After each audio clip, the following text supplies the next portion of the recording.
नास्तादैमसची भविष्यवाणी. डॉक्टर सुरेशचंद्र नाडकर्णी. प्रकरण 11. अधम माणसाचा खून. भीषण अग्निगोळे. ज्योतिषशास्त्र हे खरोखरच शास्त्र आहे काय? शास्त्र म्हणजे काय? विज्ञान कशाला म्हणावे आणि त्यात ज्योतिषशास्त्राची वर्णी लागते किंवा नाही हा स्वतंत्र परिसंवादाचा विषय होईल. परंतु 16व्या शतकातील फ्रेंच ज्यू डॉक्टर मायकेल नास्तादमस 1503 ते 1566 याने पद्यरूपात लिहून ठेवलेली जागतिक घटनांबाबतची सुमारे 950 किंवा त्याहून अधिक भाकिते पॅरिसमधील नॅशनल लायब्ररीत अत्यंत सुस्थितीत जपून ठेवली आहेत. त्यापैकी सुमारे 350 चतुष्पदींतील भविष्यवाणी अगदी तंतोतंत प्रत्ययाला आलेली आहेत.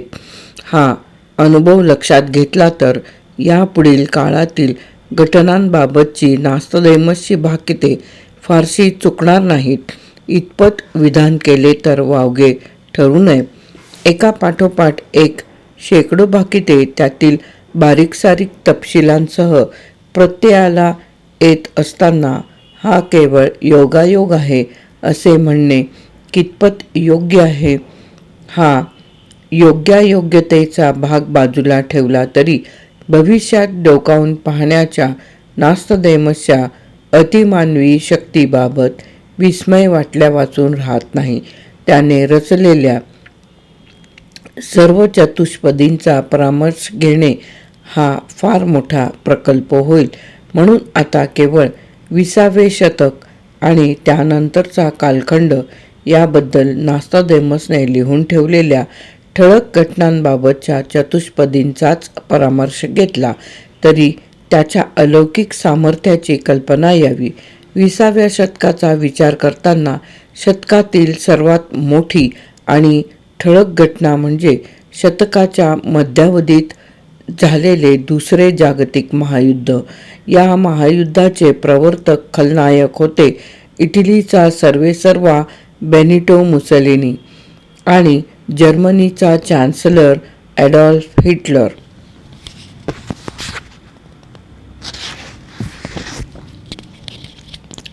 फॅसिस्ट विचारसरणीच्या मुसोलिनीने आपल्या सहकाऱ्यांचा विश्वासघात करून सत्ता बळकावली. स्वतः इटलीचा सर्वेसर्वा बनला आणि इटलीचे लष्करीकरण केले. पहिल्या शतकातील 11, 12 आणि 13 या चतुष्पदींतील नास्तादैमसचे उद्गार पहा. नेपल्स, लिया, सिसिली परिसरात विचार आणि हातापायांच्या हालचाली एकाच तालासुरात होऊ लागतील. त्यात रोमन्स पार बुडून जातील. केवळ एका अधम बुद्धीच्या माणसामुळेच नंतरची चतुष्पदी सांगते. तो अधममनुष्य सर्वांच्या चर्चेचा विषय होईल. हीन कुळीचा महत्पदाला पोहोचेल. विश्वासघात करून सत्ता बळकावेल. शेवटी त्याचा खून होईल आणि त्यानंतरची चतुष्पदी सांगते हद्दपार केलेले अतिसंतापाने कटकारस्थान रचतील. केवळ सुडाच्या भावनेने त्याच्या मागे लागतील. त्याचे पूर्वीचे सहकारीच त्याच्या विरुद्ध उलटतील. त्याला गाठून ठार करतील. महायुद्धाच्या शेवटच्या टप्प्यात सारे इटालियन नागरिक मुसोलिनी विरुद्ध उठले होते. 28 एप्रिल 1945 रोजी भर चौकात त्याला गोळ्या घालून ठार करण्यात आले आणि त्याचे प्रेत रस्त्यावर उलटे टांगून ठेवण्यात आले. जाणारे येणारे तुच्छतेने त्यावर थुंकत होते. हा इतिहास आहे.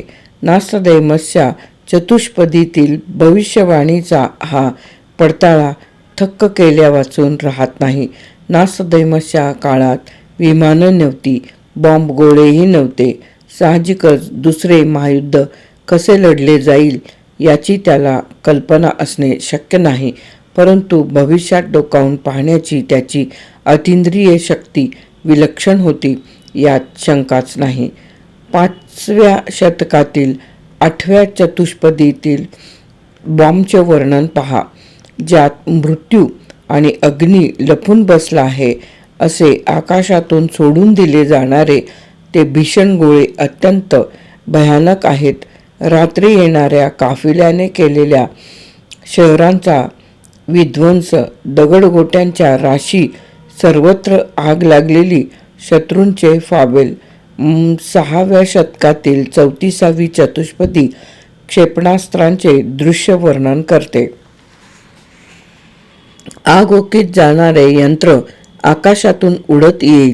वेढ्यात अडकलेला प्रमुख असेल त्याला अधिकच अडचणीत आणील.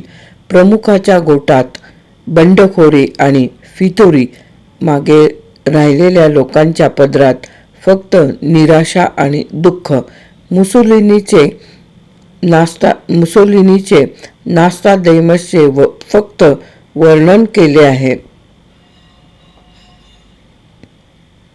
पण हिटलरचा तर जवळजवळ स्पष्ट असा नावासह उल्लेख करून भाकीत वर्तविले आहे.